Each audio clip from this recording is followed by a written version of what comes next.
Hello everyone, আসসালামু আলাইকুম। W ক্লাসরুমে তোমাদের সবাইকে স্বাগত জানাচ্ছি। আজকের ভিডিওতে আমরা পলিটেকনিক ফিজিক্স 1 এর ৫ম নম্বর অধ্যায়ের গুরুত্বপূর্ণ একটা টপিক নিয়ে আলোচনা করব। সেটা হচ্ছে ভরবেগের সংরক্ষণশীলতার সূত্র বা ভরবেগের নিত্যতার সূত্রের যে প্রমাণটা আছে এই প্রমাণটা আমরা করব, ঠিক আছে। এবং এটা আমরা নিউটনের যে তৃতীয় নম্বর সূত্র আছে, অর্থাৎ প্রত্যেক ক্রিয়ারই একটি সমান এবং বিপরীত প্রতিক্রিয়া আছে, এই সূত্রের সাহায্যে আমরা ভরবেগের যে নিত্যতার সূত্র সেটা প্রমাণ করব। তো এটা প্রমাণ করার আগে আমাদেরকে বুঝতে হবে যে ভরবেগের সংরক্ষণশীলতার নীতি বা ভরবেগের নিত্যতার সূত্র এটা আসলে কি, এবং আমাদেরকে আসলে প্রমাণ করতে বলছে কোনটা, মানে আমাদের প্রমাণটা কি করতে বলছে সেটা আমাদেরকে আগে বুঝতে হবে, এবং ভরবেগের নিত্যতার সূত্রটা আসলে কি সেটা আগে বুঝতে হবে, দেন আমরা প্রমাণের দিকে যাব, ঠিক আছে। প্রথমে আসি যে ভরবেগের সংরক্ষণশীলতার নীতি বা ভরবেগের সংরক্ষণশীলতার সূত্রটা আসলে কি। তো ভরবেগের সংরক্ষণশীলতার সূত্র হচ্ছে, ধরো যে একই পথ বরাবর দুইটা গাড়ি চলতেছে, তো পেছনের যে গাড়ি তার বেগটা যদি একটু বেশি হয়, তাহলে একটা সময় পর দেখা যাবে যে গাড়ি দুইটার মধ্যে কিন্তু সংঘর্ষ হবে। তো সংঘর্ষ হওয়ার পর দেখা যাবে যে দুইটা গাড়ির কিন্তু বেগ পরিবর্তন হবে। তাহলে গাড়ি দুইটা সংঘর্ষ হওয়ার আগে তাদের কিন্তু প্রত্যেকের আলাদা আলাদা বেগ ছিল ছিল কিনা বলো। তাহলে ধরো যে দুইটা গাড়ি, একটা হচ্ছে M1 গাড়ি, তাহলে একটা হচ্ছে M1 গাড়ি আর একটা হচ্ছে তোমার M2 গাড়ি, ঠিক আছে। তো এই দুইটা গাড়ি আমি একটু চিত্রের মাধ্যমে আরেকটু ভালো করে বোঝাই। তো ধরো যে দুইটা গাড়ি, একটা হচ্ছে M1 গাড়ি, তো এই M1 ভরের যে গাড়িটা আছে এই গাড়িটা ধরো যে U1 বেগে, তাহলে U1 বেগে ধরো যে এই দিকে চলতেছে। আবার একই দিকে M2 ভরের একটা গাড়ি ধরো যে একটু সামনে আছে, তো এই গাড়িটা ধরো যে U2 বেগে একই দিকে কিন্তু চলতেছে, ঠিক আছে।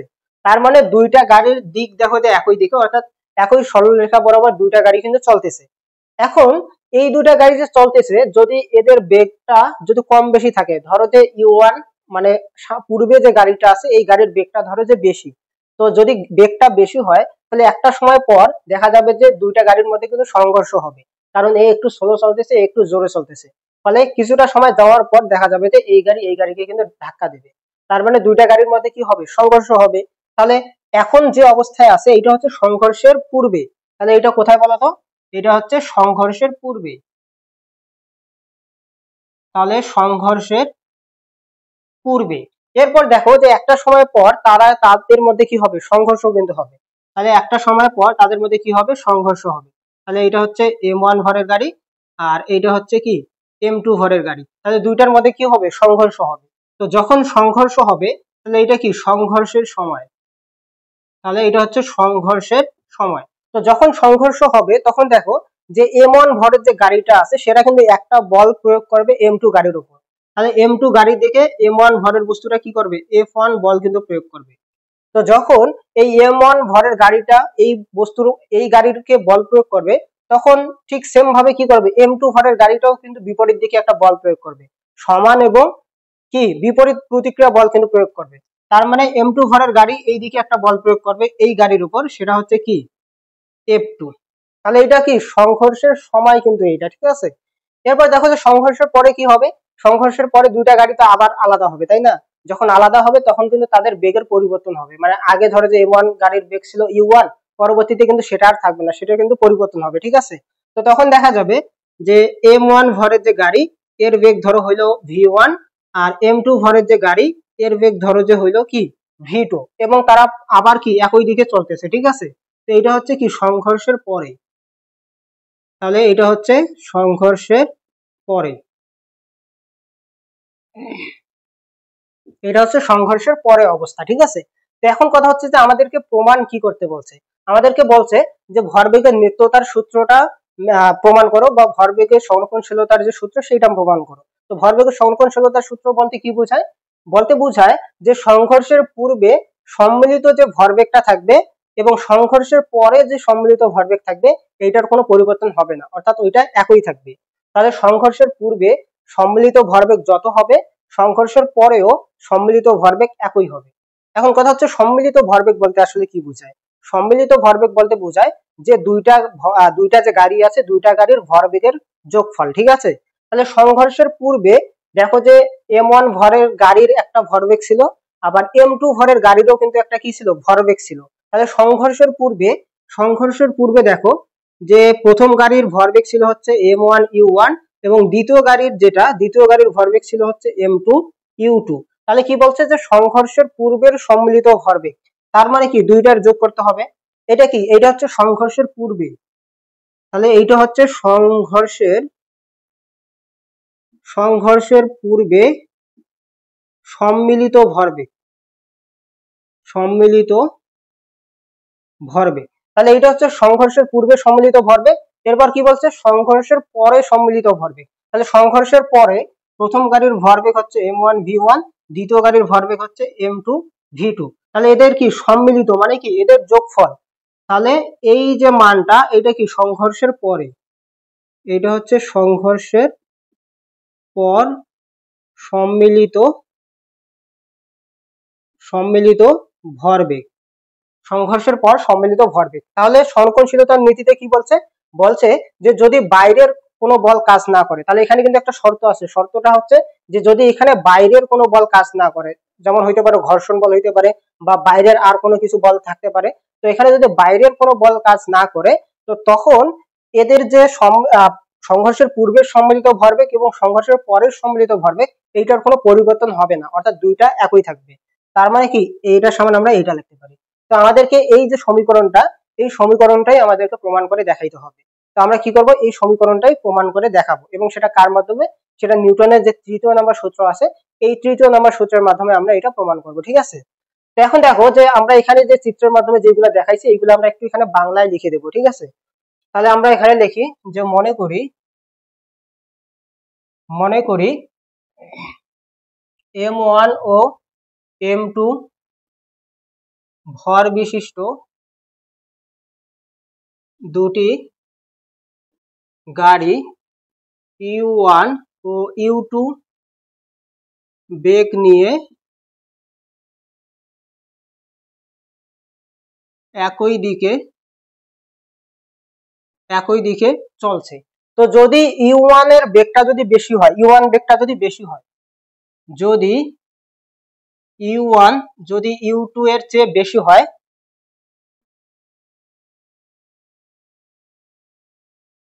তাহলে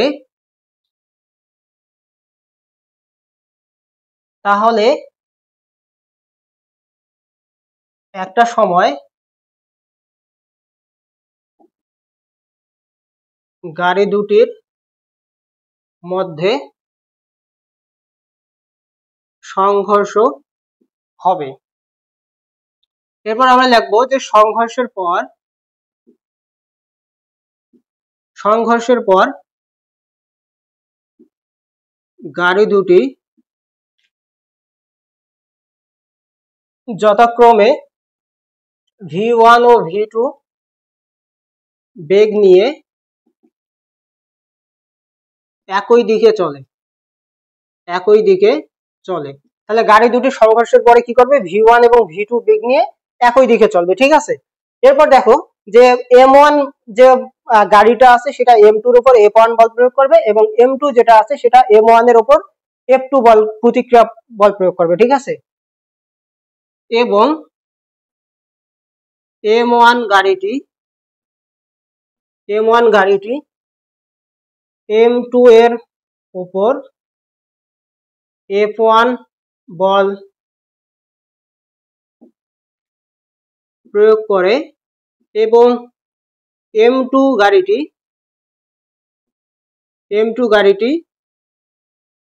m1 এর উপর f2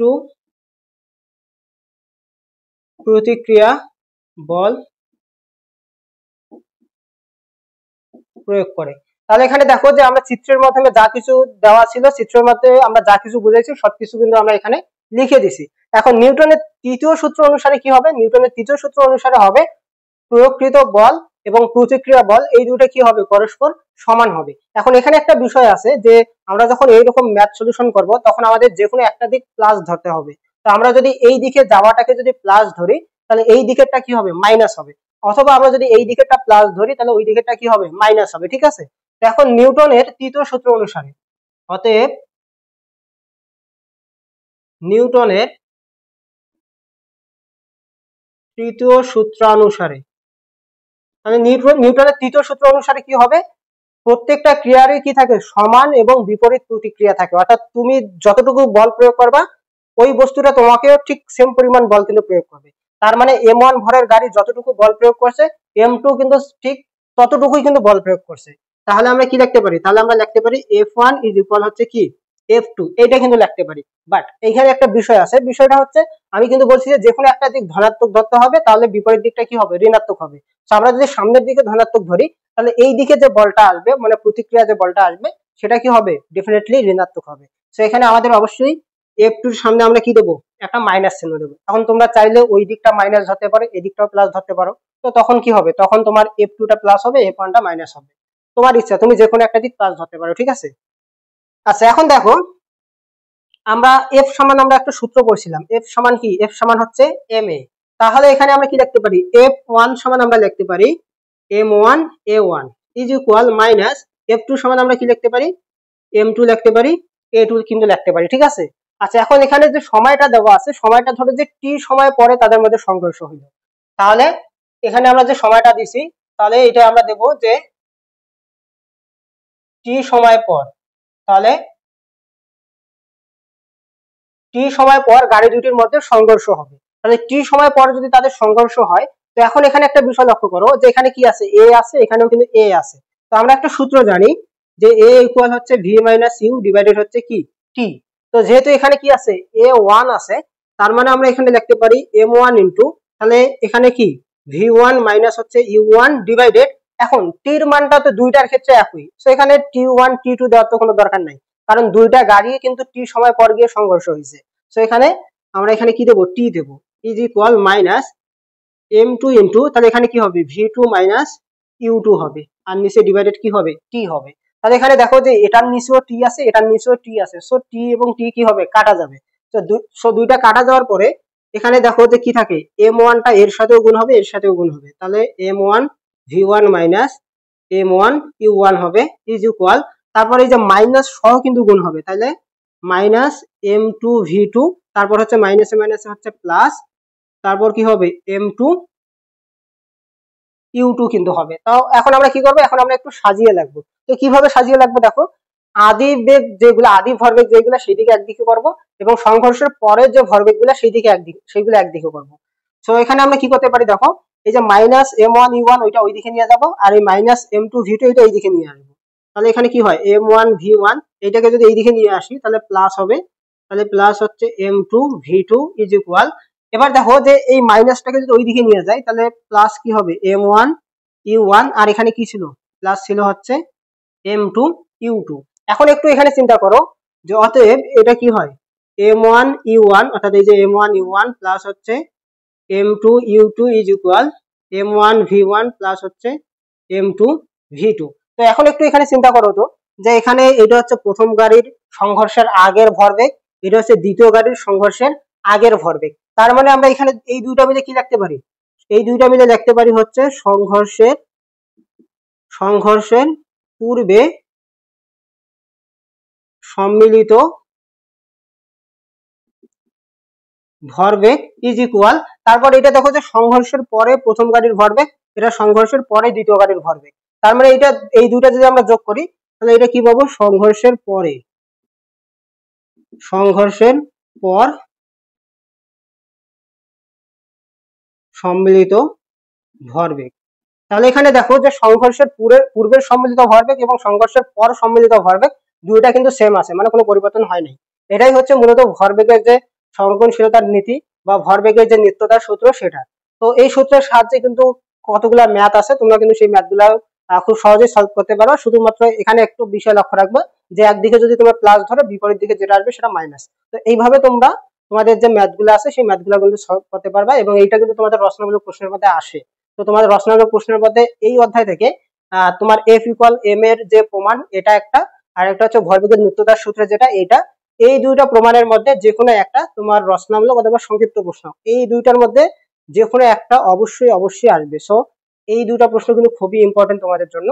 তো আজকের ভিডিওতে আমরা এইগুলা বিষয় নিয়ে আলোচনা করছি। এর পরের ভিডিওতে আমরা অবশ্যই বাকি যে চ্যাপ্টার গুলো আছে সেই চ্যাপ্টার ওয়াইজ যে ভিডিওগুলো সেগুলো আমরা দেবো, এবং সবকিছু যেহেতু তোমাদেরকে আমরা ফ্রিতেই দিচ্ছি, তো তোমরা একটু কাইন্ডলি আমাদের যে ভিডিওগুলো, এই ভিডিওগুলো তোমাদের যে ক্লাস ফ্রেন্ড আছে তাদের মধ্যে শেয়ার করবা, যাতে তারা আবার উপকৃত হয়, এবং আমাদের ইউটিউব চ্যানেল এবং ফেসবুক পেজের সাথে যুক্ত থাকবা, যাতে সকল ক্লাসের আপডেট খুব দ্রুত তোমরা পেয়ে যাও, ঠিক আছে? তো আজকে ভিডিওতে এই পর্যন্ত, দেখা হবে পরবর্তী কোনো ভিডিওতে পরবর্তী কোনো টপিক নিয়ে। সেই পর্যন্ত সবাই ভালো থাকো, সুস্থ থাকো। আল্লাহ হাফেজ।